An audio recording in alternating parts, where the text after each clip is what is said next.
दोस्तों, एक होता है पढ़ना और एक होता है ध्यान लगा के पढ़ना। जो कि पढ़ना तो सभी लोगों को पसंद है, बल्कि पढ़ना किसी को भी पसंद नहीं है। जब घंटों तक किताब सामने खुली हो और हमारा ध्यान कहीं और हो। लेकिन ध्यान से मन लगा के पढ़ने का मतलब यह है कि तुम जितनी देर किताबों के सामने बैठे हो, तुमने उतनी देर में कुछ न कुछ याद किया हो, कुछ न कुछ रिवीजन किया हो, कुछ न कुछ उसका आउटपुट निकला हो। सच में अगर कुछ करना चाहते हो ना लाइफ में, जो किताब सामने रख कर खुली आंखों से बाकी सबको धोखा दे रहे हो, इसको छोड़ना पड़ेगा। सबसे पहले तुम खुद का एक स्टडी टाइम सेटिंग ऐसा रखो जिसमें जितनी देर पढ़ाई करो उतनी देर सिर्फ पढ़ाई करो। उस वक्त लोगों के बातें नहीं, दोस्तों का लालच ये सब तुम्हारे दिमाग में नहीं आना चाहिए।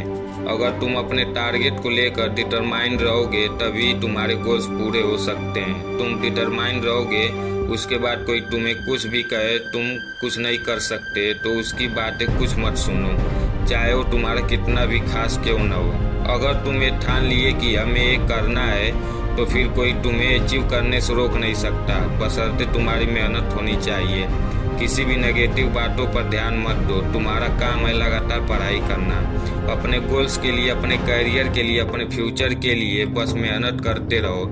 जिस दिन मन हारने लगे ना, उस दिन अपने आप को पूछना तुम स्टार्ट क्यों किया था। अगर तुम्हारा कोई सपना है तो उसे पूरा करने के लिए अपनी पूरी जीव जान लगा दो। जो लोग अपनी कुछ नहीं कर पाते हैं, अक्सर वही लोग दूसरों को नीचे गिराने की कोशिश करते हैं। लेकिन आपको गिरना नहीं है, आपको हार नहीं मानना है। बस आप उस पर फोकस कीजिए जिसे आप अपने करियर में टारगेट किए हैं। अगर जिस दिन आप अपने लक्ष्य को टारगेट कर लिए ना, उस दिन जो आपको बार बार गिराने की कोशिश कर रहा था, वही लोग आपके पास आके सेल्फी लेंगे। बस आप अपनी सेल्फ स्टडी करने के लिए ऐसा जगह खोजो जहाँ शोर शराबा न हो, भीड़ भक्कड़ न हो। केवल आपके सामने एक स्टडी टेबल हो, बुक हो और आपके सामने दीवार पे आपका टारगेट हो। आपको जब जब नेगेटिविटी फील होगी या पढ़ने का मन नहीं करेगा, तब तब उस दीवार पे चिपकाए हुए टारगेट को देख लो। आपके अंदर खुद से मोटिवेशन आ जाएगी अगर आप पढ़ने में रुचि रखते हैं तो।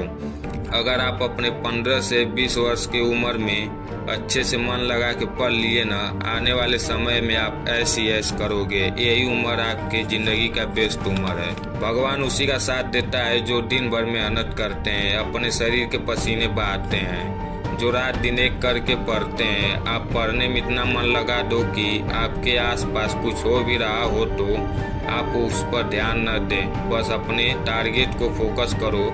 आप एक बात याद रखना, हर कामयाबी मिलेगी। अरे सपने औकात से बड़े देखते हो लेकिन अपनी औकात ही नहीं बनाते। पहले अपनी औकात बनाओ। इस लेवल का डेडिकेटेड, इस लेवल की मेहनत अपने काम में डाल दो जो कि आज तो कोई डाल नहीं पाया। अरे उन लोगों से अपने आप को कंपेयर मत करो जो लोग आपके आसपास हैं। अगर चिट्ठी लोगों से कंपटीशन रखोगे तो जल्दी खुश होकर सेटिस्फाइड हो जाओगे और ज़्यादा कुछ बड़ा नहीं कर पाओगे। अपना कंपटीशन उन लोगों से रखो जो आपकी फील्ड में टॉप रैंक पर हो, या अपनी कंपटीशन खुद को बनाओ। कल का रिकॉर्ड आज तोड़ दूंगा और आज का रिकॉर्ड कल तोड़ दूंगा। हर दिन बेहतर बनूंगा, हर दिन अपने आप को हराऊंगा। ये आपका टारगेट होना चाहिए और ये होना चाहिए आपका कंपटीशन।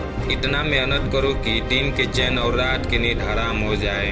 खून के आंसू रुला दो इस बार, माँ कसम इस बार आप कभी भी पछतावा नहीं करोगे। क्योंकि आलस करके कोई भी इंसान आज तक खुश नहीं हुआ और मेहनत करके, संघर्ष करके कोई भी इंसान आज तक पछतावा नहीं किया।